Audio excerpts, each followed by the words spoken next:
Hey, I'm Mike. Hey, I'm Ethan. I watched the first half of Indiana Jones and the Dial of Destiny. And I watched the second half of Indiana Jones and the Dial of Destiny. And this is the other half.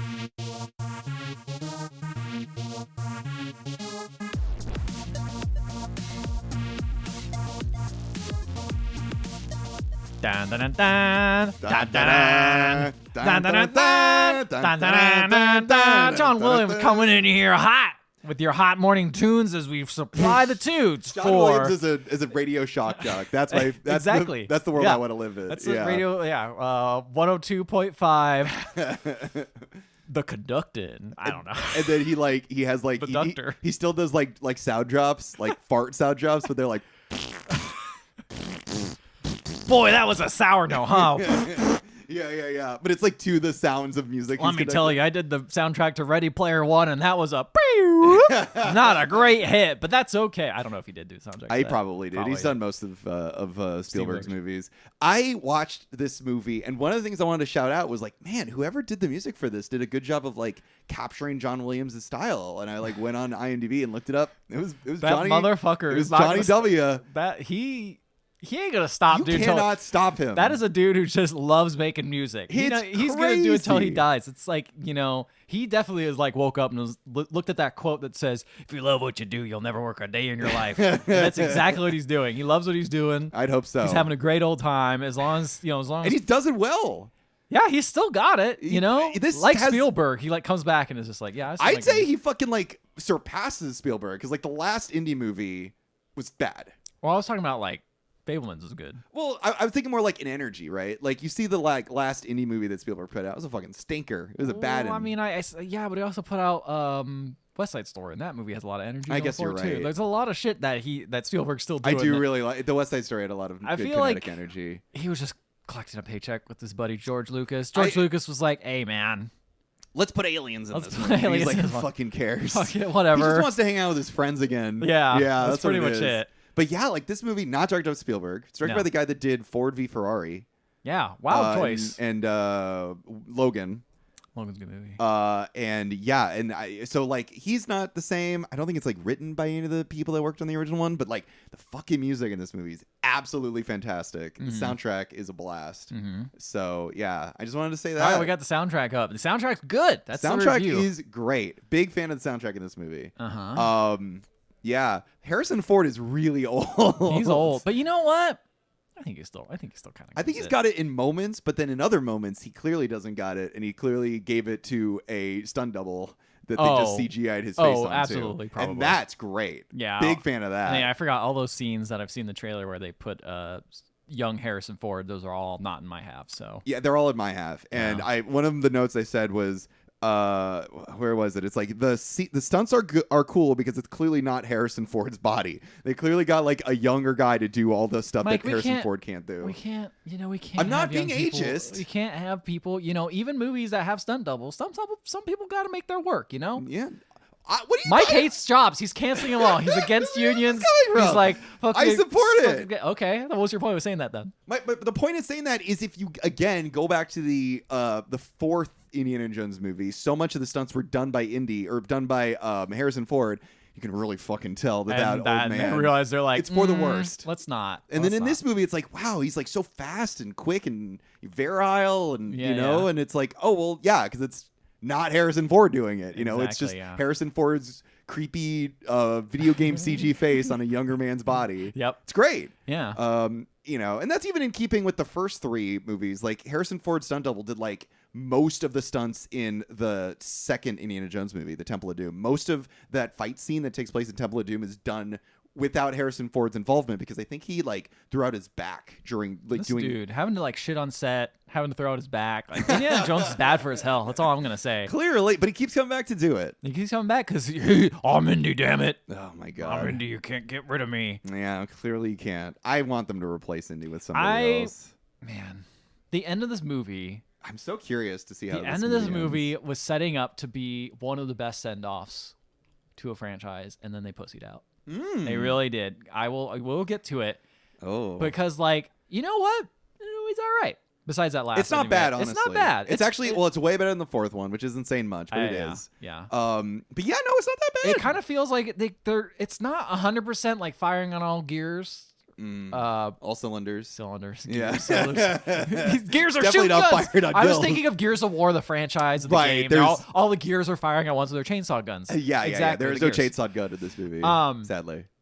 I do feel like it's not 100% there, but even like the Indiana Jones like trilogy obviously is not 100%. What is your favorite of the Indy trilogy? I mean, I really like the third one. I love the third one too. The third one's really good. Last Crusade fucking rocks. Yeah. I like the first one obviously a lot. Yeah. And the second one, like it's not great, but it has some fun moments. Mm-hmm. And the fourth one's bad. I've only seen half of the fourth one, so I feel like I watched. Someone needs to come in and watch the second half of that, and we can have a podcast. I think it's funny because the first half of the movie is its strongest. And I remember watching it and being like, "This is all right." Yeah, it's not bad. The first half is not bad, and then the second half comes. I don't remember why I turned it off. I don't remember why. I'm pretty sure I pirated it on LimeWire back in the day. Yeah, that's how old that movie is. Mm-hmm. And I guess maybe I just was like, I need more space on my computer. Sorry, Indy. I saw it in theaters, and I was just like, I remember leaving the theater just going like, man, that was a real fucking stinker, wasn't it? Just that like, sucks. yeah, I know. So, but it's interesting having a new director come in and kind of doing an okay job capturing, I feel like, the spirit of what I feel like an Indiana Jones movie is. Certain Spielbergian camera stuff, you know. There was much I saw a little bit of behind the scenes. There was much to do about we're using old rigs, we're using, we're not doing any crazy fancy camera tricks that you wouldn't see in the earlier, Indiana Jones movies, which is fine. I think that's a good idea, but it's also just sort of weird to it's not really you're limiting yourself. It's more just you have it's sort of like when a director directs the first 2 episodes of a TV show, and then all the other directors had to adhere to that same shooting style, same type of lenses. It's well, yeah, that's the look of an Indiana Jones movie. You know what I mean? Capture it. Yeah. And it did a good job of that. Some of the shots are really well done. Yeah, I agree. I mean, some of that, even the action sequences, kind of evoked kind of that swashbuckling style that I feel like the older films did really have. Did really well, and I feel in the globetrotting in this was also all right. And they find a thing, and it's got a little puzzle, and they have to get out of a little situation, and the bad guys are always on them. Yeah, good side characters. You see Antonio Banderas in your half of the movie. I do see him. And he rocks. He is pretty good. I like him in my half, and he's barely in my half, but I'm still a big fan of him. Barely in my half. I like Teddy. He's cool. Teddy's all right. Little kid guy that's not annoying. He's not annoying. He's actually helpful and cool. And then Helena. Yeah. Or Wombat, as she's also known. Why is she called Wombat? It's never revealed in my half the movie why she's called Wombat, but he refers to her as Wombat when he first meets her, and I was like, no, her name's Helena. She has a name. Yeah. So yeah, there's some cool little side characters. The villain's pretty great. I think there's just a little bit too much going on at times. I feel like it's a little too overcomplicated. There's a lot of different parties at play here. And that's kind of the biggest problem I have with the ending is it just kind of is just it kind of avoids being super nostalgia baity. I feel good. Until the very end. Oh no! Until the very end. What does that mean? It's not awesome. Well, okay. Well, then let's pop into this movie. Sure, let's do it. So, here's the other question I wanted to ask you before we get into it. What does the Paramount Mountain turn into? So, as you know, in the first one, it's an actual mountain. In the second one, it is a seal on the side of a giant piece of gold. On the third one, oh no, I'm forgetting what the third one was. I completely forgot they did this gimmick. Yeah, I can't remember what the third one was. The third one was my favorite one. And then in the fourth one, it's a prairie dog mountain. I just looked up to see if Wombat had a reason, if we missed it, and it's just no, there's no reason. There's no reason. It's just cute. It's just a cute thing that Indy gave to her when she was a child. That's it. That's kind of that's what the assumption is. It's never really explained. Oh, okay. All right, cool. So yeah, what do you think the mountain turns into? I think it turns into Mount Everest. Ooh, why would it? I don't know.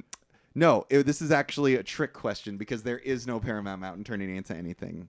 We see the Paramount logo, and then it turns into the Lucasfilm logo. And then the Lucasfilm logo turns into a lock, which is the lock on the back of a Nazi truck, which is where Indiana Jones is being he's been kidnapped. He's been taken prisoner in the back of the truck. Oh, damn. So there is no Paramount Mountain turning into an object anymore, or mountains or whatever. So. Yeah.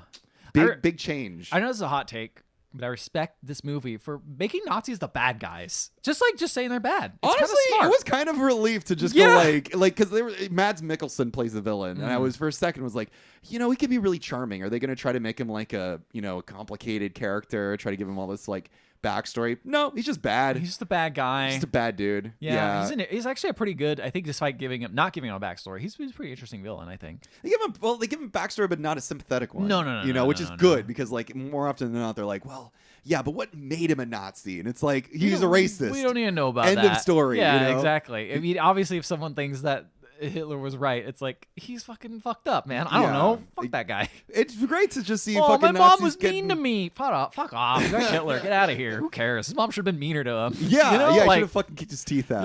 Yeah. So otherwise he's so handsome, he's very handsome. It is the end of World War II, like near the end of it, basically. Like Hitler's in a bunker, like the Nazis are losing, basically. But we have like this there's like a bombing of a city. The Nazis are like bombing the city or whatever, basically. And they've taken young video game Indy. Who sounds like a 90-year-old man.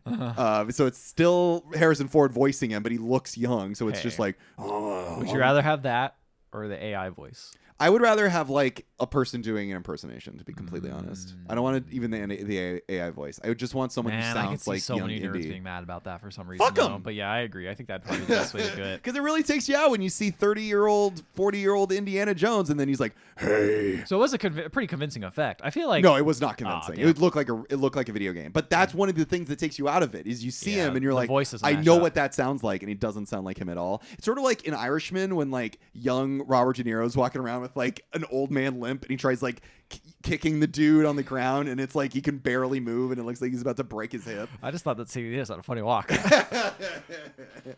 But it also makes it worse when there are clearly earlier Indiana Jones movies that you can reference what he sounds like. So exactly. Well, that's the thing. Apparently, they say, I don't know how true this is, but they say they used AI to like de-age him. They used like footage of like the early. I mean, I think from the trailers I've seen, I thought it looked more convincing than a lot of the other ones I've seen. But there's moments when it looks good, but then there's other moments where it just doesn't look right. Like probably the trailer looked good. Yeah, they cut all the good points in the trailer. So yeah, he's talking with a German officer, and the German officer says like, "What did you come here for?" And then you know who they should have got? So sorry to interrupt you. It's fine. It's fine. Joaquin Phoenix. Just got him. Just come back. What are you talking about? Because it wasn't. Oh, not Joaquin Phoenix. River Phoenix. Oh yeah, they should have gotten River Phoenix back. Yeah, got River Whatever Phoenix happened back. to him? He sort of disappeared from the public eye. I don't know. Continue your quote. All right. So the German officer, man, really glad that you interrupted my quote for that really funny joke where you didn't even get the actor's name right. What did you come Baby, for? that's editing. No one's gonna hear this. Got a lot of nice stuff. You can always edit it out. Anyway, Other he people's says stuff. the German officer says, and it's very funny because it's sort of like that's what like. That's the modern criticism of Indiana Jones. That's now. exactly what this movie's trying to get ahead of, right? Is everyone knows Indy is essentially a grave robber who takes, people's cultures and puts them in like British and American museums for white people. Exactly. And so it's immediately getting in front of that. It made me laugh very hard. And so then he goes to get hanged. And he's brought to like the top of like this German tower. I don't know why he's brought to the top of it. And he gets hanged like by the neck via a noose. But just as they kick the chair out from under him, a giant bomb drops into the room through the roof into the room that they're in. It's him and like maybe like 4 or 5 or 6 like Nazi soldiers, and the bomb like drops in the room and then falls down to the very bottom floor and explodes like the ground, but because Indy's being hanged, he is not affected by the bomb, basically. Got it. And so all the Nazi soldiers die, and he's okay. I wrote down stunts are cool, like I said. Young CG Mads Mikkelsen is also in my head. Oh, wow. Mikkelsen is in because he has to be young because later in the movie he's supposed to be older. This is a flashback. This motherfucker was alive during this time? According to this. Okay, I thought he was just a guy who was just really hyped up about Nazi shit. He was a Nazi, and so they've de-aged him like in this movie as well. And I remember okay, I keep for some reason I keep thinking this movie's set like the actual timeline set in modern day. No, not at all. Yeah, so that makes sense. No, it's set in like the 60s. That makes sense. 60s or like early 70s because the moon landing just happened, so it's probably like late 60s. Okay. So what happened? Yeah, young Mads Mikkelsen is that his name? Mikkelsen? Young Mads. It's German. You can say whatever you want. He's a German scientist who brings the blade which stabbed Jesus, and Hitler wants it because he thinks it's magic. The spear of yes. spear Longinus? of long penis. Long penis. Yeah, But Mads is skeptical, and so is Indy. Everyone thinks that this spear is actually a fake because it looks only about 50 years old. Now, Jesus is a lot older than that. Yeah. I have a guess that it is actually the real spear because I believe the Dial of Destiny, I don't know yet, but the Dial of Destiny probably has something to do with like time travel. And I'm going to guess it is only 50 years old, but it's 50 years after the like actions of Jesus. Somebody like brought the spear from that time period, and that's why it looks so like new. It's not because it's a fake, but because it's actually the real one and has something to do with like time travel or something. But Indy's skeptical. Everyone's skeptical. Everyone's like, this is not real. Like Mads doesn't think it's real. Indy doesn't think it's real. Basil, who we meet, Baz, his friend Baz. He's not in your half of the movie. Oh, okay. He's telling. You made it sound like I should know who that is. He's telling his dad. I thought maybe he would come up more in your half. No. All these archaeologists, scientists are like, this isn't real. It's too new. But I'm like, I think it is real. But we'll see. We'll see how it goes. That's my guess. I wrote it in all caps, so I remember to bring this up. We meet. So everyone, all the Germans are brought onto a train. Because they're going to get on the train, they're going to try to escape because now the allies are coming. British soldiers are coming and bombing the city. Yeah. And they got to get the fuck out of there with all of these like historical items, including the spear and including all this other stuff. They got to get out of there, so they all load onto a train. They also find Basil, or Baz for short. He is an archaeologist who's working with Indiana Jones. They bring him on to the train, and he denies knowing Indy. So the Germans beat him the fuck up so he can give him information. The information that he gives them is basically like, yeah, that blade is fake, and yes, I know this this guy Indiana Jones basically. But he's also like a weakling. Like clearly clearly he wasn't in the first three movies. Yes, exactly. Or the fourth one. Yeah, I don't count that as a movie. Yeah, that's fair. So instead, Mads is like, look, this spear is nothing, but I have this. I don't know where he got it from, but he says he found this dial, this mathematical dial, and he's like, this is real. It's only half a dial, but if we can find the other half, I think the Fuhrer would really want this. I think this would mean a lot to him, basically. Yeah. There's this big chase scene where Indy, since he didn't die being hanged, he like steals a German soldier's outfit, jumps into a car in the front of a car, but then like two German officers jump into the back of the car, so he has to act like he's their driver. And he's like in a motorcade with a bunch of motorcycles, and he sees like the train. He's like, I gotta get on that train. So he like turns the car really hard, and all the German officers are like, what the fuck are you doing? Fucking get back on the road. And there's all these motorcycles who are chasing them, and he jumps out of the car onto a motorcycle, and he fights a guy in a motorcycle, and he drives a motorcycle up onto the train, and he fucking beats up a bunch of Germans. Nice. And it's actually a pretty great like action scene, again, because we're not following a 90-year-old man. No, of course not. Indy has to cleverly traverse every car of the train. He's quick-witted, just barely evading danger. He has to hide his face. He has to hide his voice. And honestly, it's like a pretty great scene. I know, I wrote down it's a pretty great video game. I was like, this would be a really cool scene in a video game. It does feel like Uncharted, right? A little bit. Yeah. But it's like, it does remind me of like early Indy. Like, this is what he has to do. Like, it's a good example of like, he's just smart enough to get out of like situations, but he's also unlucky enough sometimes that he keeps like winding up in positions that are like dangerous, basically. Yeah. So it's pretty great. He ends up getting through the entirety of the train, and he ends up coming across Basil and rescues him. And as they're walking around, they also run into Mads Mikkelsen, and Indy beats the fuck out of him and takes the dial with him. So they've got the dial, he's got Basil, and he's like, we got to get off this train. We got to save all of the antiquities on it. Hell yeah. And so they run to the front of the train where there's a giant gun. And allies are like shooting down. So one of the a bomb drops onto the giant like turret gun in the front of the train. And then the turret gun like spins around and starts pointing towards the train because now it's like unmanned basically, but it's still shooting because of like the bomb hit it or whatever. Yeah. And so it's pointed back towards the train, and the train is turning, and the gun is pointing at the train and shooting at the train, and it just starts unloading onto every single Nazi officer inside of the train car. And I'm like, this is great. Yeah, that's pretty awesome. This is pretty great.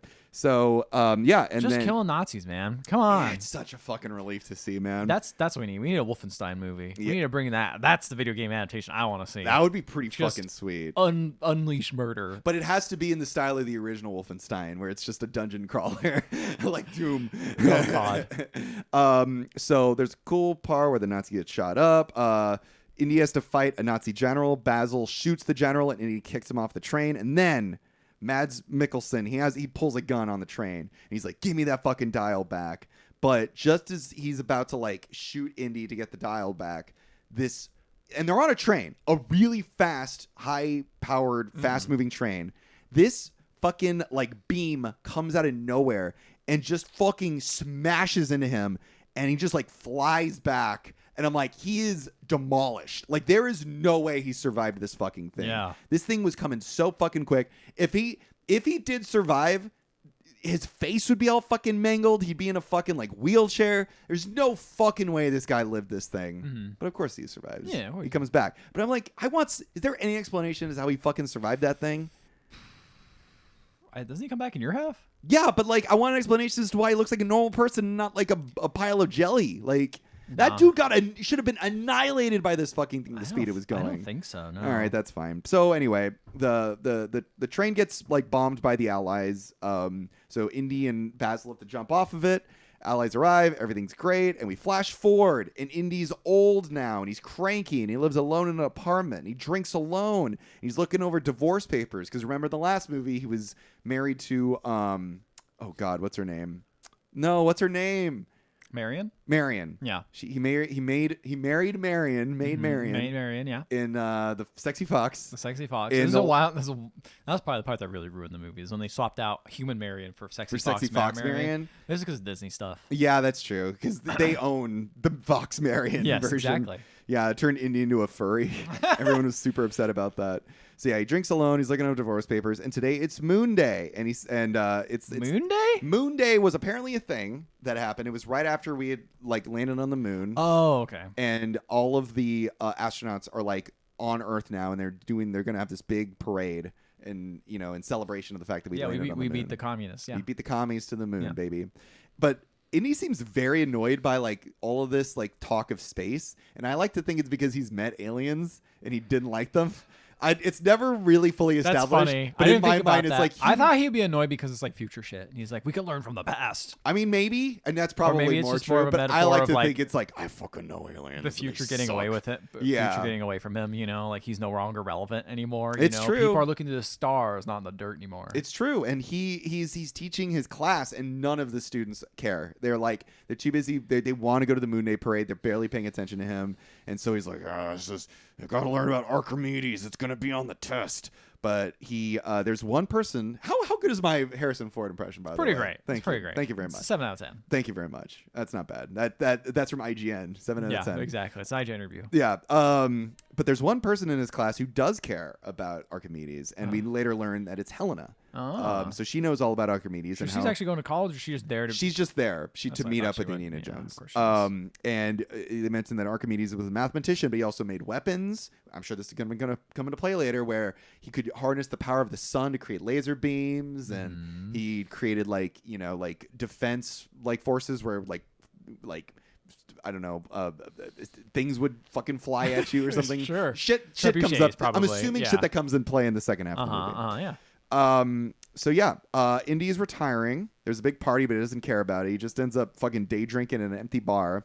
And then Helena shows up, or Wombat shows up, and she is Baz's daughter. And at first he doesn't recognize her because he hasn't seen her since she was like 15 or so.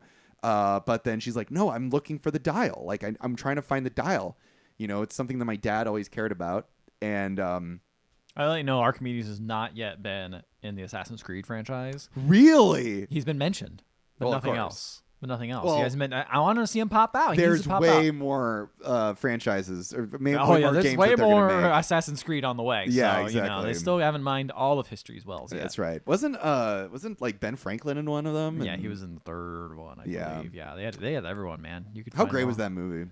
So she's like, I'm looking for the dial, and he's like, oh, why would you want to do that? And you drove your fucking dad crazy. And she's like, yeah, that's why it's so cool. I want it. So he's like, all right, I'll take you to the dial. So you know what? I gotta say, I think your Phoebe Waller-Bridge is way better. Way better. Yeah, than thank you. Ford. I think it's it's beautiful. I'm a flea bag. I want to fuck a priest. That Irish priest here is hot. What? Oh man, It's been so long. It's been so long since we had a voice from across the pond I know. on this podcast. You know what I'm saying? Well, Ireland is definitely across the pond. And I know. It's been a long time. That's what I'm saying. That doesn't feel like it's been been long enough. It's been too long. So Mads is still alive somehow, looks totally normal looking face, but he's just old. And he's a scientist who helped get the astronauts on the moon, which is based in reality. They did get a lot of German Nazi scientists to get us to the moon and stuff. And he is, I guess, going to he later today he's going to go visit the president so that he can receive a medal for getting into space. But before he meets up with the president, he's hanging out here because he wants to get his fucking dial back. That's a wild. There's got to be some subtext there with the fact that 100%. The Americans are like, yeah, it's cool, whatever. There's even more subtext coming up in that respect, but which I will get to. We've been partying Nazis for a while, huh? So there's a scene where he orders like food from like room service, and the room service guy is like a black man, and he's like, where are you from? And he's like, I was born just down the street. And he's like, no, where are you from? Oh. Yeah, so he's already like starting to act like shitty. And then he's like, don't forget, I am a Nazi. And then he says, he's like, I fought in the war. I kept those damn Nazis out of like Normandy or some bullshit like that, he says. And then he's like, and look what happened. You're a busboy. You're like you're delivering food. Like, you fought for your country, and what is your country given to you, basically? Yeah. I thought he said, look what happened. I'm here.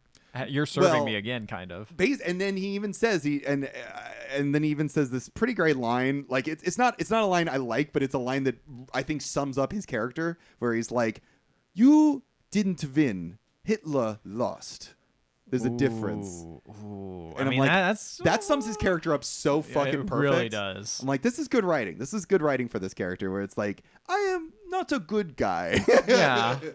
So he has a group of American service people who, like, a bunch of goons who follow him around and are looking for Helena and the dial. We are introduced to Kleber, who's like, he was in Sandman. He kind of looks like Owen Wilson from Bottle Rocket. Oh, yeah. He's like a trigger happy white guy. I don't know any of these people, so continue introducing them. Okay. Because in my mind, they just die at random points. Well, I just wanted to introduce him, basically. He's really the only one that matters, because he ends up killing innocent people, because, he's like, he was told by Mads, like, I don't want any witnesses. I want you to get in there. I want you to steal the dial from Helena, and I don't want any witnesses from the things that are going on, basically. There's something interesting about American people working for a Nazi. Yeah. And it's like, your morals will bend if you have a chance of getting rich. I think also some of them were probably bought by Mads, but I think some of them were also given to him by the U.S. government because he, has sway because he got us to the moon, basically. Totally. But you're right. It's like, as long as he's able to like give the Americans something, Americans are willing to give him Americans will love to give bad people money if they get rich in the end. Exactly. So Indy brings Helena to the college that he's retiring from, where he has hidden the dial. Yeah. Apparently, originally, Indy had told his friend Baz that he was gonna like destroy it, but he couldn't, of course, destroy it. He needed to keep it protected. It belongs in a museum. Yeah. Now, I was so sure that line was going to get used, but I thought it was going to be Indy. He was going to like wake up one morning and he like looks himself in the mirror and goes, I belong in a museum. But that didn't happen. I was so upset that didn't happen. I know. I'm so upset. And by the looks of your face, it doesn't seem like that happened to you as well. I wish that was the moment that they dropped that line. Oh, sadly not. So funny. So he gives the dial to Helena. And he says like, yeah, Buzz thought that it would predict rips in time. I think he says fissures in time, but I think that basically just means like rips in time. Yeah. And then Kleber, the white guy, and this woman Mason, who's like this cool like black woman with like a big afro. You never see her in your half of the movie. Nope. I wonder why.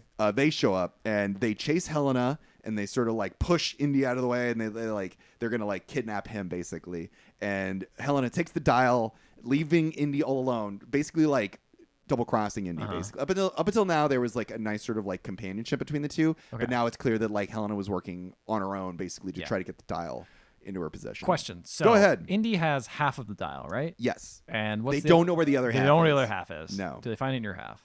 No, but they know how to get to it in my half. Okay. In your half is where they're gonna go get it. Okay. Okay. Immediately, I guess they just put it together pretty quickly in my half. I'm thinking so. Because I was like, oh, there's the whole thing right there. No, Okay. in your half of the movie is when they're gonna go get the second half of Got the it. dial, which I will explain.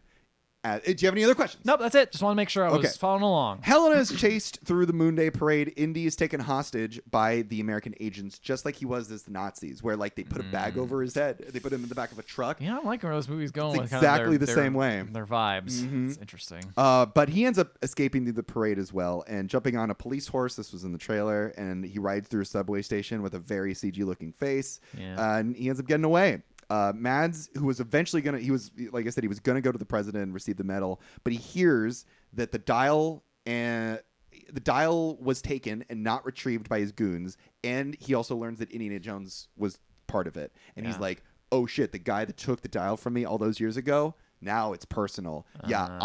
I'm not going to go see the president anymore. This dial is way more important to me. Yeah. So he like completely ghosts the president, and he's like, I'm going to go get this dial. I got to track this shit. Okay, I have a question about immersion in movies. So you said Indy had a CGI face, right? Mm-hmm. Do you think it's more immersion breaking to see a CGI face or just to never show his face and just cut around it? That is a great question. I will say, it's a personal preference, obviously. I will say, if you watch the original Indiana Jones movies, like, what is your favorite stunt from the original Indiana Jones movies? Can I give an example of mine? Yeah, go for it. My favorite stunt is when, in the first movie, I believe, he is on the front of the truck, and then he like ties his like whip to it, and he like falls behind. He's like, remember, he's climbing under the truck as it's driving, and then he flops back onto the back of the truck. Yeah, you never see his face in that because it's all stunt double. Yeah, so you can get away with it. You can get and away it with worked in the original movie. That's why I feel like they should just do that. Yeah, right. It doesn't really matter a whole lot. And every time they cut to, especially a close up of like him riding the horse, or there's another scene that comes later where it's like him, Helena, and Teddy in like a car together. It's like whenever you see like the wide shots of the car scenes, it all looks great, and then they cut to the inside of the car, and it immediately takes my immersion out because it's like it's just nothing's matching. Like you can tell they're in a fake car on a green screen in a set, and not in the same place. Basically, it's a real shame. Because honestly, otherwise, some of this action's pretty great. Yeah, some of it's pretty well directed. So yeah. We should do a faceless cut. That would be great. Indy faces. Just cutting around it. Keep Harrison Ford's ugly mug out of here. They like keep cropping into the frame to like not show his face. So now Indy's wanted for murder because remember the agents earlier killed a bunch of innocent people at the college that he used to work for, and everyone thinks Indy did it because the guys they framed him for it basically. So everyone's looking for Indiana Jones. Does that get resolved in your half? So in order to resolve it, he says the best way to resolve it is to get the dial, because then he can prove to people what was going on. Basically, got it. That's it. It's kind of flimsy, but basically he's like, once I got the dial, then I can go to a judge and be like, look, I didn't do it, and they just believe me. I guess I don't fucking know, okay. But whatever. It's just a good enough reason for us to go like get out of America. Yeah, get out of here. Yeah. How's he gonna get out of America? Does he have any connections? Like, what's he gonna do? Oh, then all of a sudden, Sala shows up. Yeah. Yeah, everyone's favorite character, Sala. Played by a white guy, Sala. Yeah. Played by a racist white guy, Sala. Yeah. John Rhys Davies really didn't do himself any favors going fucking bananas and turning into like a big xenophobe. That's the thing is later on in life. People life. were just like, whatever, it's of the era, not a great look. But Sala also, was my favorite character. He was also a cool guy. Like he wasn't like, fucking Mickey Rooney or whatever, making like jokes and shit. He was like a legitimately cool dude. So Mickey Rooney. Oh, I see what you're saying. Yeah. Like making fun of the right. race. No, he was a great character. So he was helpful. He could have maybe supportive. came back in this movie and not had a weird ick to him if he didn't also turn out to be kind of a weird person. But But he's there, and he's like, my friend, I will help you get out of America. Oh, no Saul accent? Okay. Of cool. course not. Because I was gonna say you're Mads Mikkelsen. It's like a 4. I'm doing all of the accents. We're doing all the accents except for Sala. What do I? And so he's like, my friend. It's all those weird things you post. I get it. You can't, exactly. You can't double down on the questionable posts online. I get you. Exactly. I'm also a xenophobe. Yeah, so exactly. It just feels weird for me. It just feels weird to double down. You know your limits, right? It's also kind of weird because the one thing that like John Rhys Davies, the guy that plays Sala, is like super xenophobic about, or like Muslim people and shit. And it's like the character that you're known for is a dude from like Egypt. Like, it's like I don't know, man. It kind of sucks. It really kind of sucks. It's icky. You didn't have to do that. It's weird. Anyway, so he's like, I'm going to get you out of India. Or I'm going to get you... I wrote down Indy. I'm going to get you out of America. I'm going to get you to Morocco. Get you out of Indiana. I'm going to get you out of Indiana. That's right. I'm going to get you to Morocco. I've got connections there, and I know that's where Helena is. He knows that Helena was in a relationship with this dude. I don't think this shit ever comes into your half, but like she was like you said, there's a lot of stuff in this movie. There's too much stuff. I honestly didn't include any of this. Does it come into play later that Helena was married to a dude? My notes, I slimmed down. I spark notes this Good. movie. All right, so I'm going to do the same thing. We know Helena's in Morocco, and he knows that she's there to sell the dial to the highest bidder. So Salah, who drives a cab, takes Indy to the I don't airport. understand why he's living in America now. Because he wants to. Sure. I don't know why. Okay. I mean, it makes sense, like, plot-wise for him to live there because he needs to get him out of America. I feel like he had a good life. He had a family. He had kids there. I don't know why he decided to move. He says, and then he says to his wife, or somebody, I don't know who he says it to, but he says, like, this is my friend Indy. He helped me move to America and gave me a job. And I was sort of thinking the same thing. Maybe it was just, wait, where did he live? Maybe something bad happened there in the meantime. He was like, I gotta get out of here. I don't know. I don't know enough. I don't know how the third movie starts. How does the third movie? It's killing me now that I don't know this. I know it's young Indiana Jones. Yeah. Whatever. Who fucking cares? Yeah. Right. Joaquin Phoenix was in that one, I think. Yeah. Joaquin Phoenix. Yeah. How dare you not have to edit around that? No. Okay. So flashback to the night that Indy took the dial from Baz. And how Baz had gone mad and how Helena saw everything. I honestly don't know why they included this scene. Indy arrives and finds Helena auctioning off the dial. The auction is protected by this big bodyguard and also Teddy, a child that everyone can easily push past. Oh, yeah, of course. And I'm like, what are we doing here, guys? Mads shows up too, and he's like, I want the dial back. This is my dial. You took it from me. And so a big fight breaks out over the dial. Indy, there's this one really great point. I think it reminded me of like, I think the first two movies have that really great joke. Remember where like it's that scene where Harrison Ford needed to shit real bad. So like they were going to have this big, like, sword scene and he just pulls a gun. So it's this scene is like he's surrounded by everybody at the auction and he pulls his whip out. And he's like, whip, whip, whip, whip. He's like scaring people with the whip, and then everyone pulls a gun on him, and he's like, ah! And then he jumps to the ground. It's pretty good. I'm like, that's pretty great. Not enough jokes during the like fight scenes in this movie, I feel. No, it's hard to do jokes in fight scenes. I feel like Spielberg can do it. Yeah, Spielberg can do it, but Spielberg's an expert director. I mean, physical comedy is just hard to do, right? I know. It's a hard thing. I feel like it's kind of escaped the zeitgeist. I feel like Marvel now movies the are just humor like in fight scenes quips, saying quips when it's like before it's like physical stuff is just so hard because how do you write that to script? Yeah, and how do you block that out in a committee? That's the thing, and it's storyboarded to death. Yeah, it's hard when it's like, is this gonna play? It's like, I don't know. Like one of my favorite jokes in the original, like it's in the second one in Temple of Doom when he's doing the big fight scene, and you feel like the scene's gone for so long, and he like grabs like a big hammer and he like fucking's trying to like beat somebody over the head with it, and then he like throws it away. And you think you're still in the fight scene, but the camera follows the hammer and it just like smashes onto someone's head, and the guy like a henchman, and the henchman like gets hit in the head with a hammer and just falls over. Yeah, it's like that's great. Like we need more of that stuff to like break up the slapstick humor. It's great. It works really well. Just not too much of it in this movie, sadly. I will let you know. I've looked it up. The Paramount picture opens on the third one. What is it? On the third one, it is kind of one of those tall desert pillars. That's kind of like that. I'll show you a picture. It's hard to.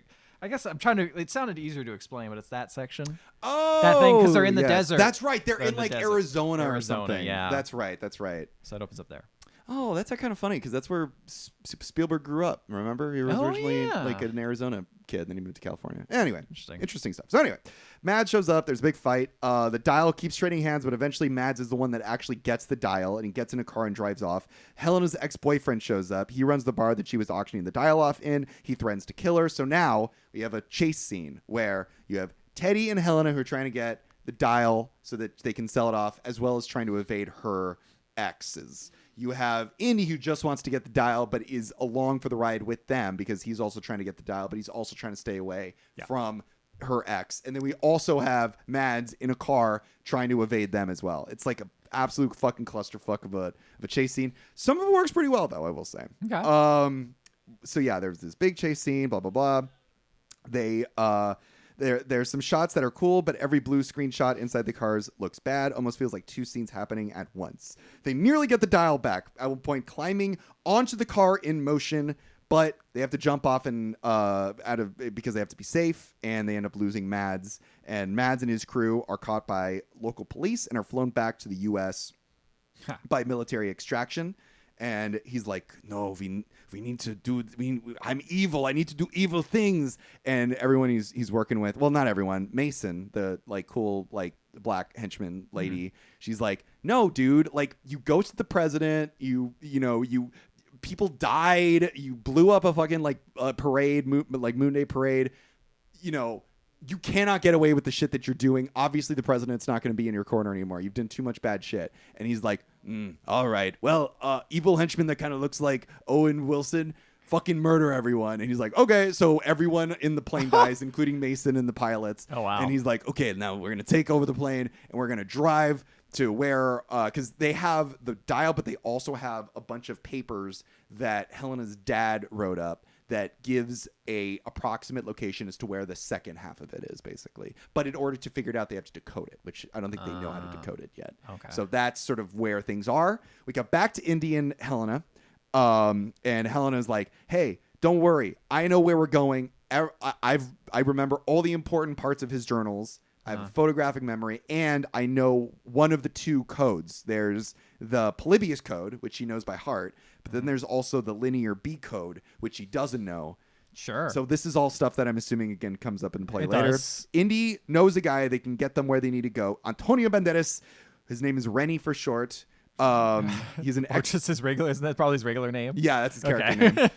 His character name is not the actor's name. He is an expert diver, but he also has a bum knee. And they got to find the other half of the dial. It's on the ocean floor, but unlike the deep, deep ocean floor, basically. That's where they got to find it. Helena reveals that she can do a card trick where she can get people to pick a card in a deck that she wants them to pick without them realizing that they're picking it. Another thing that I feel like is going to come up later in your half of the movie. And They're that's setting up all these things. I'm like, do I remember this? Because they probably did it so quickly. I was like, all right. Yeah, like whatever. I didn't recognize it as a callback. It's all new to me. Yeah, it's not a callback. I don't recall that happening. Like, but is there I could any just point missed where it. like she like has something behind her back? No, she like has something in front of her and like options, and like somebody grabs something, and then it's like everyone thinks that they've got the dial or they've got something important, but really they don't. I don't think so, but I could have just missed it. I bet it's gonna come up in your half of the movie. Maybe we'll find out. So tell me what happens next. So let's see. Talking about dates in the father's notebook. Indy's like, I don't believe in magic, Wombat, but I've seen a few things in my life I can't explain. And I'm like, come on, bro. You believe in magic? You saw a dude like his face got fucking vaporized because he opened up the Ark of the Covenant. Come on, man. Yeah, exactly. You can't be like, oh, I don't know, I can't explain that. Must not be magic. Like maybe it doesn't believe in magic, but maybe it's supernatural or something. Your dad drank from the fucking like Holy Grail. Yeah, and you saw his wounds go away. Like, yeah, you can believe in magic. You saw aliens. Magic might be different than supernatural things. Okay, maybe, sure. Because people don't really have control over it. I don't fucking Magic know. belongs in a museum. In the magic castle. And she's like, well, that's okay. I don't believe in anything. The only thing I believe in is cold hard cash. And I'm like, cool. I know exactly those characters. She's a girl boss. So I guess they have the idea that now the dial can perhaps take them in different times or something That's like what they that? were saying. Yeah. Okay. So she's like, so what would you do to like, if you had the chance to go back in time, would you like go and see this great war, go find out how the Greeks live, or like, check out some other cool things in history? Is like, I would go back in time and tell my son not to join the army. This whole time I was like, when is Shia LaBeouf going to show up? Were they going to like explain away the fact that they didn't want him to be in the movie, Oh, they never explained that his kid got killed in the army? No. Yeah. He gets killed in the army? So she's like, oh, how would you do that? And he's like, I would tell him he would die. And then after he died, it would break up it would make his mom so in a spiral depressive state that we eventually put a strain on our marriage and we got divorced. Well, that explains a whole lot. Yeah, and I'm like, holy shit, okay. There's constant mentions of Marion, but like there's no mention. Like it doesn't seem like he's like, she doesn't want anything to do with me. And I'm why? What did he do? Like, did he sleep around again? Like, what's going on? She was just fucking depressed, bro. It's Shia LaBeouf, he could die. Whatever. Yeah, exactly. Yeah, I forgot that was his kid. I love that they just killed him off. Honestly, why bring him back? Great use of him. Yeah, but Sala, we should definitely put in this movie. People like Sala more. I than like Shia Sala. LaBeouf. I do like Sala's The character more is fun. than what's his name? Dougie? I don't fucking know. I don't remember. Benny? I only thought I have that movie. Anyway, I see Antonio. Mutt. His name's Mutt. So bad because the dog is named Indy. Oh, so they call that. him Mutt because it's a dog name. Oh fucking. Whatever, who cares? Antonio Banderas is there. I'm like, oh, cool. So they're like, we got to go jump in the water and dive. And the eels are kind of like eels in the water. Like electric eels? Oh, eels. And Teddy's like, they look like snakes. And Indy looks and goes, no, they don't. He says, no, they don't. Which I thought was a really great line delivery of just like, it doesn't say anything, but you know. We know. That's a good way of being like, yeah. He's like, no, they don't. They don't look like snakes. Don't say that. Don't say that shit. And so they all dive in. They look like worms. Some random guy. Teddy doesn't dive in because Teddy's like, I can't swim. Mm-hmm. But Antonio Banderas dives in. Some random guy. And Helena and Harrison Ford. Yeah, random guy. Who knows? Yeah. They all dive in. And they go and they try to get the box. But man, Indy's getting fucked up by eels. He's getting fucked up by eels. They get the box or whatever they're looking for. And luckily, how is he fucked up by eels? Helena comes and tries to grab him. I don't know. He's slow. He's old, so he can't get out of there very quickly. Right. And Helena's like, they keep, wrapping him up and like they go. Well, they're like biting on him. They say they bite or whatever. Bite? There's a fuck. They make these eels look scary. They do look like just a swarm of snakes in floating around. No, they don't. No, they don't. So she rescues him, gets him out of there. But while they're going up, they see another boat up here next to the boat. It's a cool shot, just the boat, and you're like, oh shit. Uh-oh. What's going on up there? And then they have like what do they call it? Like air tubes coming that keep them alive. Oxygen and one of them tubes. gets cut, and the guy just goes "Whoa!" and just fucking dies. That's the other guy. But everyone else makes it. The other guy. The other guy died because they wanted to show how serious these dudes were. But yeah, who are the dudes? Is it the bad guys? It was bad guys. This is Mads Mikkelsen and everyone else. It's Mads Mikkelsen. Mads Mikkelsen, he's there. Yeah. And Antonio Banderas is like, who's these guys? And Indy's like, they're Nazis. It's like, all right, it's good enough explanation. Guys. Yeah, they keep coming back. And he's like, I should have retired you when you had a chance. And he should have said, I belong in a museum. Yeah. So they open up the box, the Nazis do, and they look at it, and there's the code with Polybius? Is that Polybius code? Polybius code? It could be the Polybius code, or it could be the lunar. I think it's the linear Polybius eight code because okay. it started with a P. Okay. And it looks like polyamorous.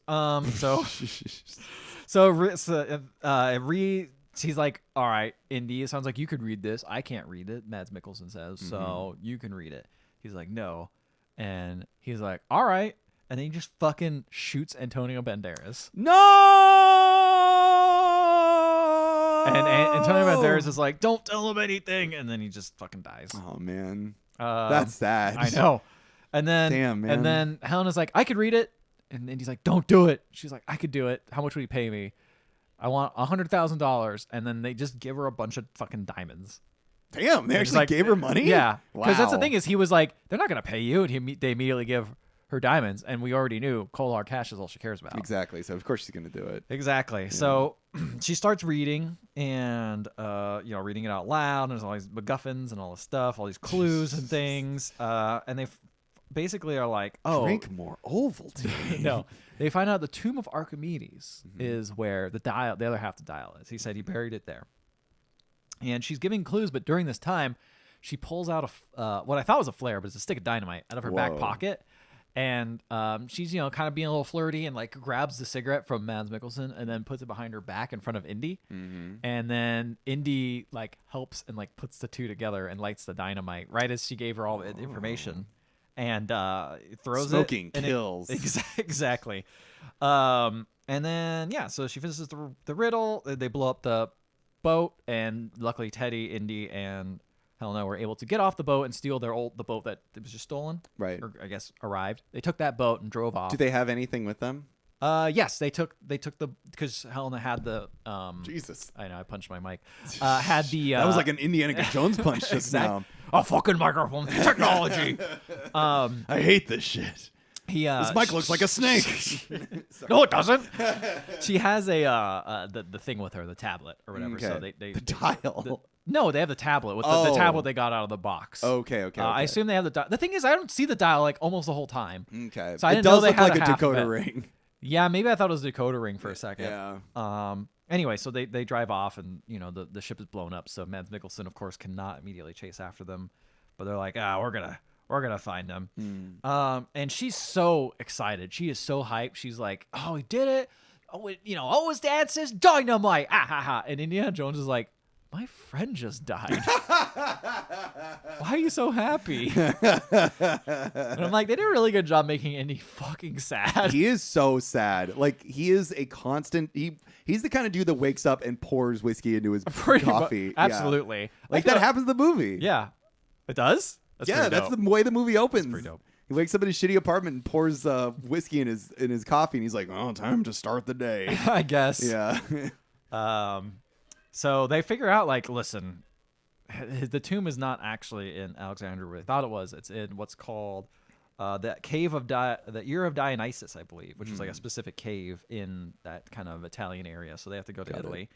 And he also picks up the tablet. He's like, this is really heavy. What the hell? And so it's actually what seems to be made out of wax. So he pours some, probably his whiskey, and lights it on fire, and it melts. And inside is this like golden, other tablet that reveals the more information about the Ear of Dionysus. Oh.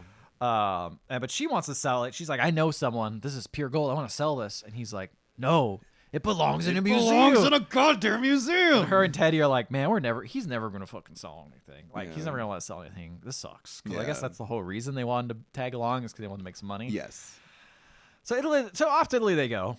They're waiting. They're hanging out and killing time in Italy because they're waiting. Killing time? Well, because they have to wait for the caves to close. Oh, I see. Because it's a Okay. tourist destination, Right. so they have to wait for the close to break in. Are they sitting on those little boats? No, they're not doing that. They're basically sitting in a little market, and Okay. Teddy runs off to get ice cream. After Teddy laments that oh man, you fucking can't sell any of this stuff. Right. There's a puppet show. It's cute. I hate Teddy buys ice puppets. cream, runs off, and then the Nazis find him, and he gets captured. Oh, Teddy? Teddy does. That sucks. Yeah. So they try to find him, and they see him getting put in the back of a van. And they're like, all right, well, you know what we're going to do? We're just going to go. They know they want the same thing we do, so we're going to cut him off. We're just go to the cave. And Teddy will be fine.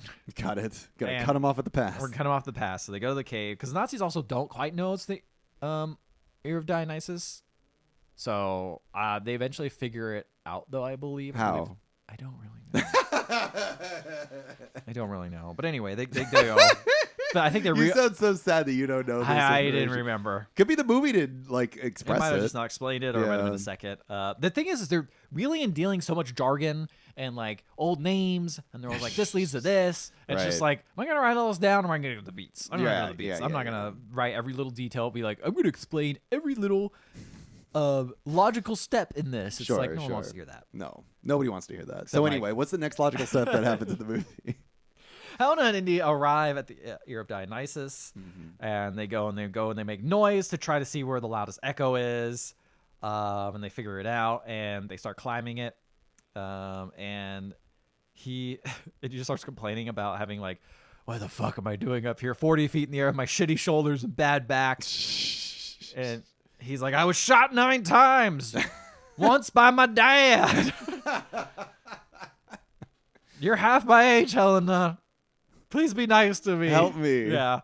They get there after figuring out a bunch of puzzles where they have to do water displacement, which Archimedes loved. He was a big fan of that for some reason. And yeah, so the Nazis arrive at the Ear of the cave, so they're going to catch up, but they find a ton of bugs in the cave.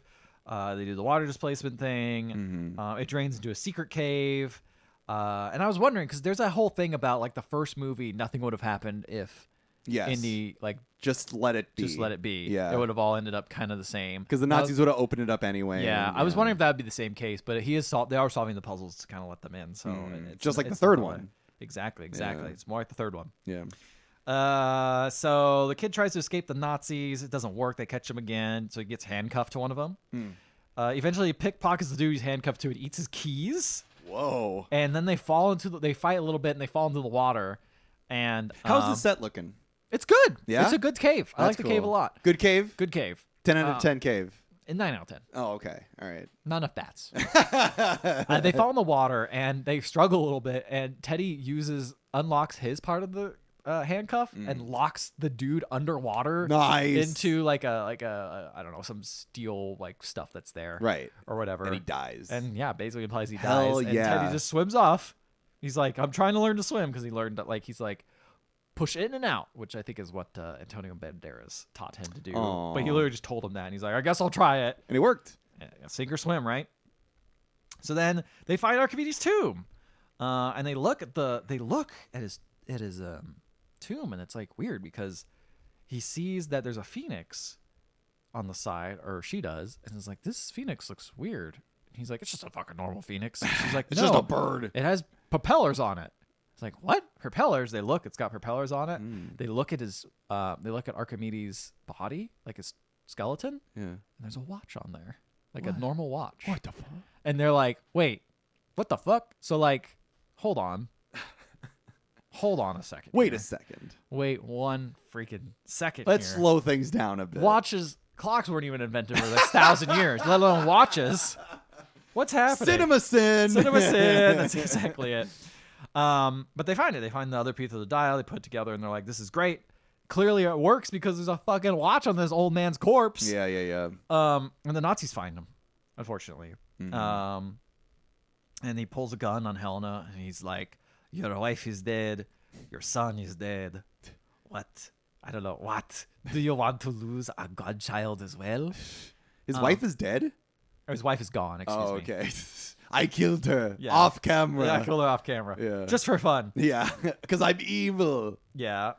And then they're like, everything is at an end. What do you want to do? And then Teddy is luckily following them, and he fucking tackles a dude. Nice. And throws a gun to Indy, and Indy starts shooting people. And Helena and Teddy kind of run away, but then Indy gets shot in the shoulder. Not the shoulder. He's been shot 8-9 times. That's his 10th time. Oh, man. Fine. I hope this is the last one. But luckily, of course, it's like the least deadly spot ever. So he's just like, oh, just the fuck, shoulder. that hurts. Just- And yeah, so he's like, run, Helena and Teddy, and they're like, run away. And Teddy's like, don't worry, I have a plan to save him. Mm-hmm. So they basically follow him because they take Indy out of the cave because they need him to read the dial. So they still need him around to like look at the stuff, I believe. Right.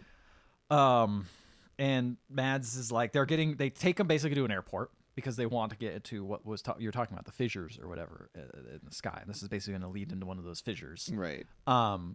And Mads Mikkelsen is like talking about like, what I'm going to do is I'm going to go back in time. I'm going to kill Hitler and I'm going to take control. Oh. And he's like, I've seen it all happen. I'm going to do worse. Well, he's like, Hitler went crazy at the end. Yeah. Like, I won't. he basically said that like we could actually win this war. Like Hitler started it, but he failed to finish it. Right. Hitler lost. Obviously, I could continue on. Right. And he's like, damn, it's so funny where it's like, I'm going to kill Hitler. Oh, that's great. And I'm going to be worse than Hitler. Yeah, it's like, pretty much oh, no. I'm going to continue the Nazi party. Yeah, which is very, very crazy. Like, It that's is crazy. as unhinged as you can get. It's also very funny because like Mads is like a quiet scientist. Like clearly he can get people to like listen to him, but like I don't know if he's going to be as like persuasive as Hitler was. I know, right? Like I feel like I don't he's think gonna it's the show charisma as much. I feel like he's gonna show up and go like, I think we need to kill all the Jews, and everyone's like, this fucking crazy guy over here. What's he yelling about? He's a fucking weird. nerd. Yeah. Anyway, so Teddy and Helena break into the place, and they're like, Teddy, go steal a plane. And it's like, all right, Teddy will go steal a plane to follow him, and she gets on a motorcycle. And while they're with the plane full of Nazis, like he got his full uniform on, his full old Nazi uniform on. I thought he maybe like found it because I didn't realize how late it was, but obviously it's probably his personal one, his own one. uniform. Yeah. So she's chasing him down in a motorcycle, and she jumps on the plane's landing gear. Teddy figures out eventually how to get the plane going. This is so weird. And Like, flies up. are they gonna kill Hitler? I'll have to see.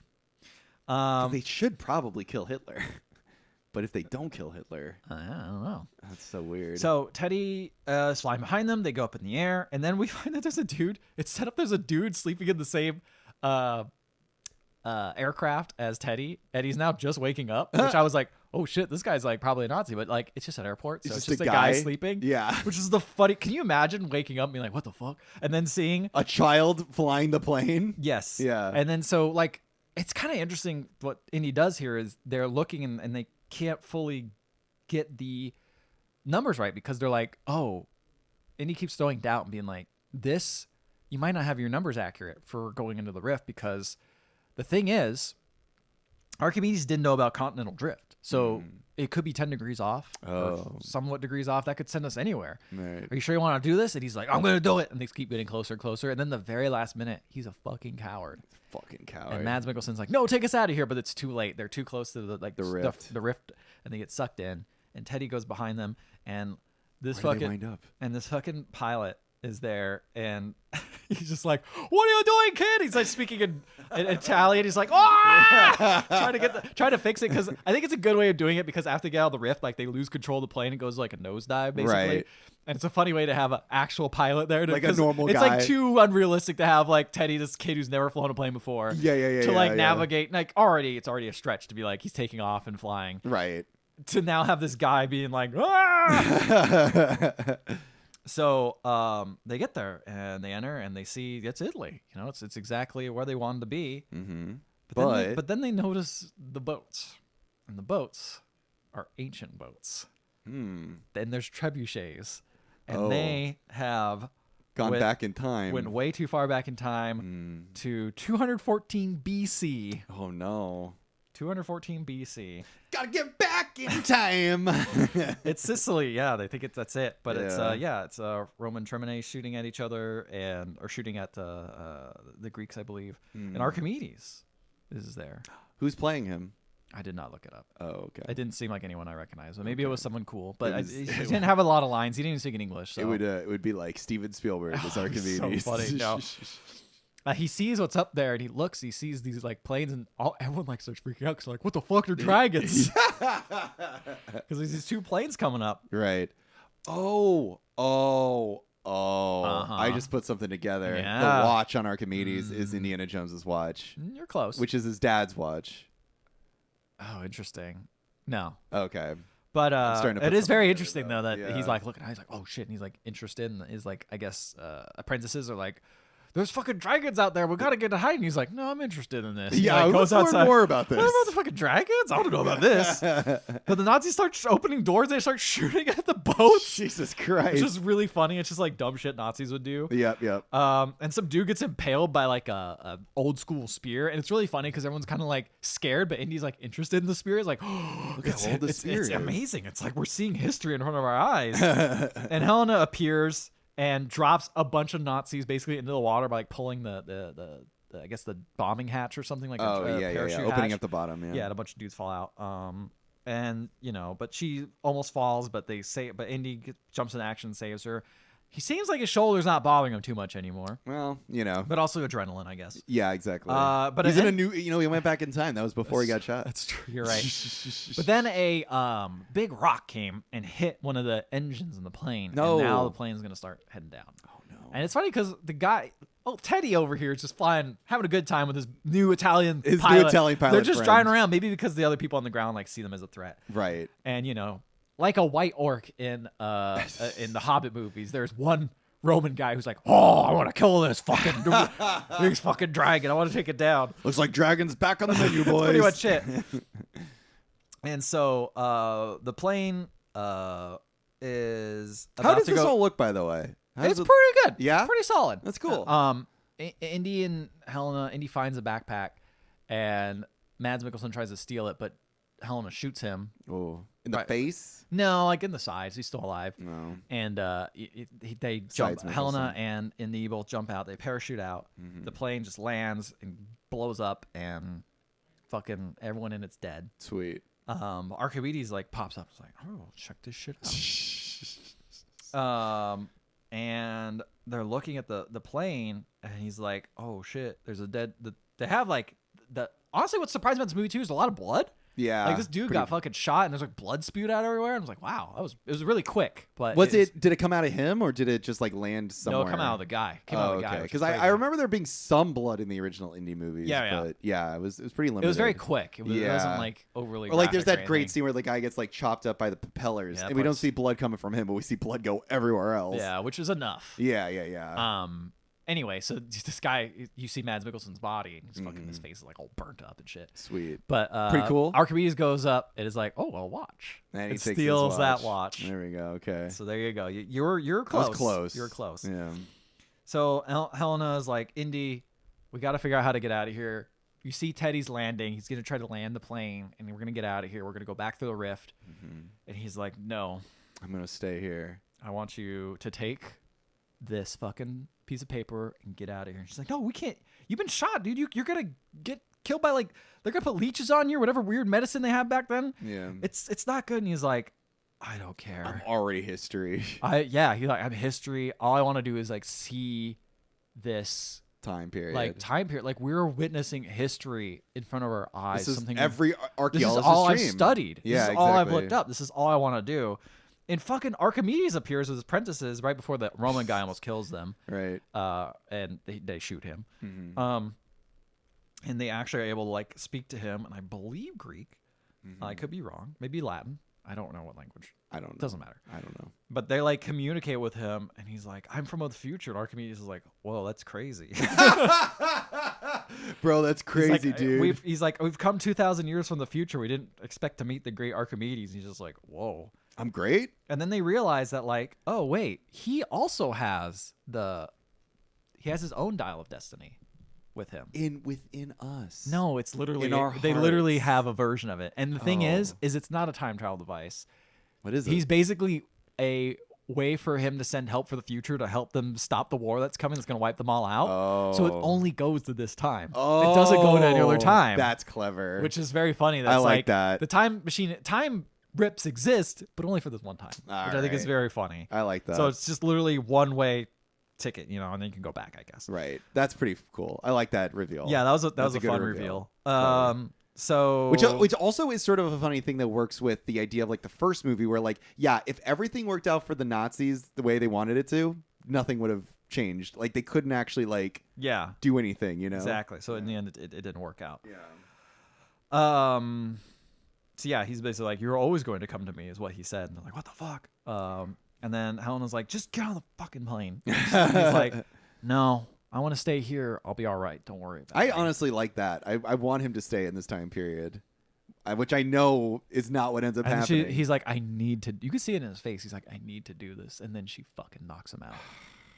And he wakes up in New York. And that is where I'm like, what the fuck? Yeah. That would have been such a great end, right? Yeah, I would have loved that. Like, he's so unhappy in New York. He's so unhappy. He's studying. This is like his job. This is his career. It's what defines him. Is like studying old things, learning about past cultures, and being able to actually witness it and no longer have to do the guesswork. And being part of it. It's like, Alan Grant in Jurassic Park being able to finally see fucking dinosaurs. Yeah, exactly. It's an incredible experience that you're never going to get anywhere else. And imagine dying in that time, too. Yeah. That'd be amazing. Like, that's your retirement. Yeah, Fuck exactly. Yeah. Why wouldn't No, I'd rather go back to my, like, shitty... Well, at least he did make that choice, right? Like, it was someone else made that choice. No, it's true, but that's even worse. Like, that makes Helena, like, the worst character because she took away his, like... autonomy, essentially. Pretty much. That sucks. So he wakes up at normal time, and she's like, how's your shoulder? He's like, it's a lot better in fucking Rome. He said, better than my jaw. Oh, yeah. It's like, I couldn't let you stay. And he's like, why not? He's like, it would have changed the course of history. You're meant to be here. And then he just goes, for who? I mean, it's true, man. And then walks in Buddy and Marion. No. She's back, baby. No. And he's like, what are you doing here? And she's like, wait, who's Buddy? Why'd I put Buddy? Teddy? Teddy, yeah. I kept calling him Buddy. For a second, I was like, wait, Buddy? Teddy, whatever. That's the same fucking thing. Whatever, yeah. It's Marion's there. Marion's putting the groceries away because she's like, you live like, there's no groceries in here. I got you some. And he's like, why are you here? She's like, someone told me you were back. He's like, are you back? And then fucking Sala appears, opens the door with his kids. He's like, hello! yo. Oh, you're what's not gonna up? do the accent? No, I never started with that. I guess I did Mads Mikkelsen because I want to show how much better it was. Totally. And you're like, let's go for ice cream, kids, and he leaves to try to get all the kids out of here. Delicious It feels like Kramer popping into the fucking thing. It feels like Kramer just walked in. Yeah. But maybe this problematic of a person. No. Yeah. But yeah. And then she's like, oh, he looks like you got shot. He's like, does it hurt? He's like, everything hurts. He's like, where doesn't, tell me, Marion, where doesn't it hurt? Hey, this is from the first movie. She's like, it doesn't hurt here. And like, here. kisses the elbow and Here. shoulder. They eventually kiss. And then he points at his dick.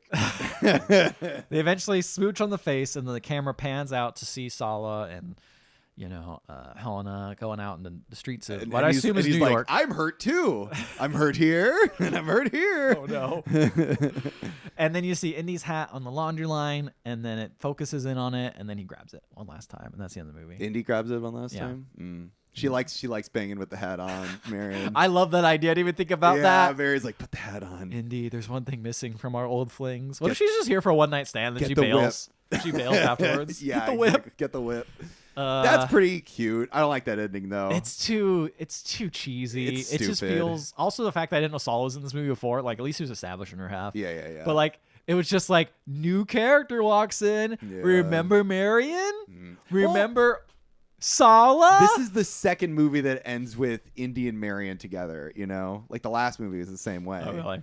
Yeah, I didn't see that half. So they got married at the yeah. end of the last movie, and it was just like, what the fuck this? Like, I don't know. It's just, and especially because I hear like they're not planning on making any more indie movies, at least with Harrison Ford. they I'm like, should have just ended just it with him. leave him in fucking history, man. I bet it feels this ending because it doesn't even seem like it didn't feel like they really felt like thought through this ending, and like it didn't feel like it was the original ending. You're right. It felt like Maybe that was the original. He was supposed to be left there, Yeah, know, and yeah. maybe the last scene was like Helena back at home with Marion shows up and is like, where is he? He's like, he got left in a better place, Like, Yeah. he went, to the great beyond. Well, it would have been great if it actually, it would have been cool if it's like, oh no, he was there, and he's like, yeah, but he had like one thing, and it's like the hat or whatever. And she, Yeah, like, or something holds like the hat that. And hugs Yeah, it or that would have been whatever. good. But also, people would have been like, but wouldn't Indy actually change the course of history? And it's like, I don't know if one guy but I think, sticking around but for like, they already established the time traveling thing of like it already happened. yeah, right. There is no Like change in history. this was a destined to happen. Sort of. Yeah. It's the dial of destiny, bro. Mhm. Like he was always destined to come. He had here. the was always watch. destined to give the watch. Exactly. Yeah. So maybe that's how Archimedes thought of a lot of other advanced things. Is Yeah, he talked to Indy. or he researched, or even he just researched, off of the fallen. Indy plane. also just doesn't feel like the kind of guy that talks a lot about himself and his own No. issues. He'd probably want to learn more about history. Exactly. And not Well, actually. Archimedes is gonna fucking ask about the future. Come on. Well, yeah, but Like, I think Indy's probably be like, Oh no, I'm an old man. I got fucking divorced. Yeah. There's the Beatles. I'll tell you, the war still happens. People die. War never changes. Never changes. Yeah, He puts on some power armor. but better than the fourth one.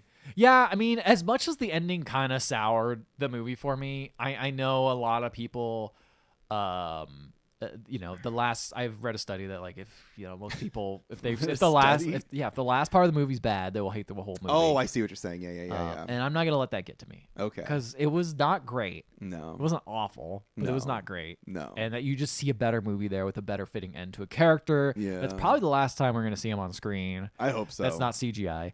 God. With a beep fake voice. Yeah. I think there would have been a more fitting end than just like, it's kind of the exact same thing that happened in the fourth movie, And Yeah, I agree. Also, like The Last Crusade was also another good ending, but Should it? It's called The Last Crusade for a reason. Exactly. It's the last one. But this is honestly This very was better. It's respectable. I think this is a better way to go out than Yeah. that last movie. I felt like that last movie left such a bad taste on everyone's mouth that they're like, let's at least end on something that doesn't have aliens in it. Yeah, because like the whole time travel thing at least fits Indiana Jones more thematically, right? Yeah. It's got archaeology at its core, which is Yes. going back in time and studying old cultures, and like that is definitely something that I think would, the aspect of going back in time is something that would interest an archaeologist. Oh, I think, 100%. And I think that fits the vibe more, and is supernatural, obviously. Yeah. And isn't aliens, because like fucking only Someone was up too late watching weird shows about ancient aliens on, George Sci-Fi Lucas? Channel. Yeah. Yeah. And I was like, what if In ancient his aliens on there? undies. Yeah. He's like, oh, aliens. That's interesting. Ancient aliens. Archaeologists studied like ancient remains, and maybe we could shoehorn this in. It's like, nah, it doesn't make sense. No. This was a much more respectable film, which is very surprising. It was not directed by Spielberg, and I don't think Lucas had anything to do with it either. But it captured, I think, the spirit of like the first three pretty well. So it's nice. It's nice. It was a pleasant surprise. I was pleasantly entertained by this movie. Yeah. If it was on again, I'd probably watch it. Yeah. But I would prefer to watch the first or the third I'd probably one. watch the first or third movie. Yeah. Or even the second movie, maybe. I was going to ask, I don't know. The second movie's got some... The thing they don't do in this is none of the characters are annoying. Yeah, that's true. None of the characters are annoying. 2 has some pretty annoying one character. really annoying character in it. Yeah. Yeah, that's true. So... But, that's also Spielberg's wife, so he can't be too nice. That's true. You're right. Yeah, it's fine. Guys, what's your favorite Indiana Jones movie? Email us at email@theotherhalfpodcast.com. Let us know. You can find us on Facebook, Threads, Instagram, on X, and we also have our own Discord. Hit us up there. And if you want to listen to our previous episodes, we've never covered an Indiana Jones movie before because we've seen them all of them already. Yeah. But I'm sure there's some... Top Gun, I guess, might be like in the same like vibe. Oh, and also Ford v Ferrari, a movie that is from the same director. Yeah. You can listen to them in any podcatching app, and while you're there, please leave a 5-star rating and review. We will read it on the show no matter what it says, even if it has a deep fake in it. Ooh, a somehow. deep fake. Love that. Somehow. What if it's us saying like naughty words or something, like boobs? Oh man, deep fake us saying boobs. That's crazy. That would be That'd crazy. We would never say that on the podcast. Never. So, would you recommend this movie? Yeah, I think I would. I would give it a tepid. I would give it a somewhat recommend. I'd I'm not it. going out of my way telling people to watch this movie, but if people are like, I'm thinking about seeing this movie, I'd be like, yeah, go for it. It's pretty good. Yeah, but I would be more like it would be like if they had already seen the first 3. Oh yeah. If they're like, I saw the first 3, I kind of want to see this other one. Should I? I'm like, don't give the 4th one a shot. Just go straight to the 5th one. I You'll felt be like I fine. missed nothing. Yeah, no. The only thing you'll miss is the fact that like Indy had a son, and that's all basically. It didn't even matter because Didn't like the even matter. time jump if you go from like the third movie to this one is so long. Yeah, exactly. That like it's fine. Yeah, it would be very bizarre to see that too, of like seeing like younger Harrison Ford, and all of a sudden he's like a 90-year-old man. The movie opens with him like old and like shirtless, and I'm like, oh man, like this dude has been shot 9 times. Were you worried that they were gonna have a deep fake Sean Connery in this? A little bit, to be totally honest. Yeah. I was really worried they were going to have like Sean Connery, or I'm trying to think of any other characters. I was wondering if Short Round would show up. But I guess that in how would he be alive, right? Sean Connery? Yeah, I mean in the story. Flashback. I guess that's flashback, true. Yeah, you know. He comes back from escaping the Nazis and is like, "Hey, Dad." Yeah. Someone like, who's been estranged this whole movie. I was under the impression that the dial could like move through time, so I thought maybe that would happen. But but I'm glad it didn't. It is kind of nice that they're like, nope. It doesn't do that. It's a great twist. Yeah. Imagine unlocking time travel and you're just like, please save me from dying. Save Help my us country. win this war, please. Yeah. Yeah, I would like that a lot. Yeah. Well, good night, everybody.